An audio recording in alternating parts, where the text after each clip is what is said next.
मैंने तो कहा था, हम लोगों ने महापुरुषों से परामर्श करके लिखा था, आपको केवल 3 दिन का उपवास करना है। आपने 11 दिन का संपूर्ण उपोषण किया।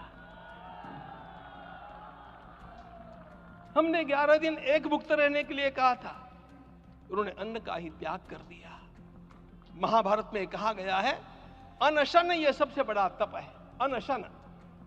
और उसको उनके जीवन में साकार होते हुए मैंने केवल देखा नहीं, मैं थोड़ा तार्किक हूं।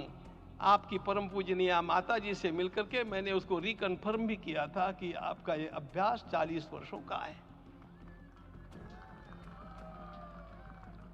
ऐसा तपस्वी कोई राष्ट्रीय नेता प्राप्त होना यह सामान्य बात नहीं है।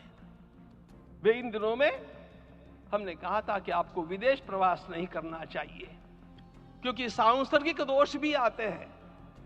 विदेश प्रवास टाल दिया सांसर्गिक देशों के इस दोषों की संभावना के कारण, लेकिन दिव्य देशों का प्रवास ऐसा किया। नासिक से आरंभ किया, गुरुवायूर गए, श्रीरंगम गए, रामेश्वरम गए।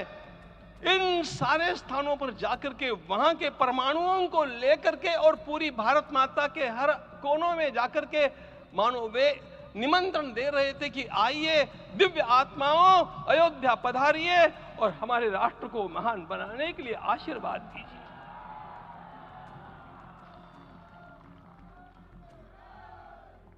हमने केवल कहा था 3 दिनों तक आपको भूमि शयन करना चाहिए।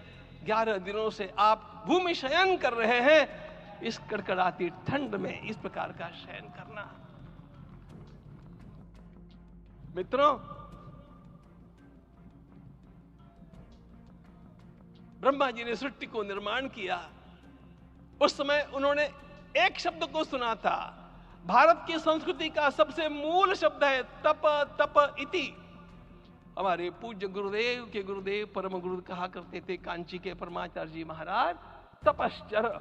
मैं जब भी उनसे मिलता था वे कहते थे तपश्चर। आज तप की कमी हो गई है और उस तप को हमने साकार आप में देखा। मुझे इस परंपरा को देखते हुए केवल एक राजा याद आता है जिसमें यह सब कुछ था, और उस राजा का नाम छत्रपति शिवाजी महाराज। छत्रपति शिवाजी महाराज। मित्रों, लोगों को पता नहीं है शायद,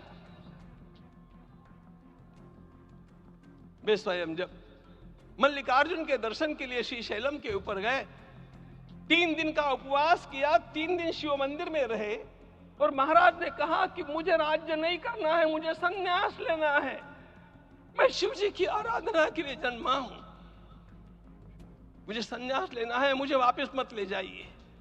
इतिहास का वो बड़ा विलक्षण प्रसंग है। उस प्रसंग में उनके सारे ज्येष्ठ मंत्रियों ने उनको समझाया और लौटा करके लाया कि यह भी आपका कार्य भगवत सेवा ही है। आज हम लोगों को उसी प्रकार के एक महापुरुष ऐसे प्राप्त हुए हैं जिसको भगवती जगदम्बा ने स्वयं हिमालय से लौटा करके भेज दिया कि जाओ भारत माता की सेवा करो। तुम्हें भारत माता की सेवा करनी है। मैं अपने को कभी श्रद्धा रखने के बारे में भावुक नहीं पाता हूं, लेकिन कुछ स्थान ऐसे होते हैं जहां पर आदर के साथ अपना मस्तक अपने आप झुक जाता है। ऐसा एक स्थान हम लोगों को उच्च पदस्थ इस राजर्षि ने जब दिखाया तो मुझे छत्रपति शिवाजी महाराज के गुरु समर्थ रामदास स्वामी महाराज की याद आ गई।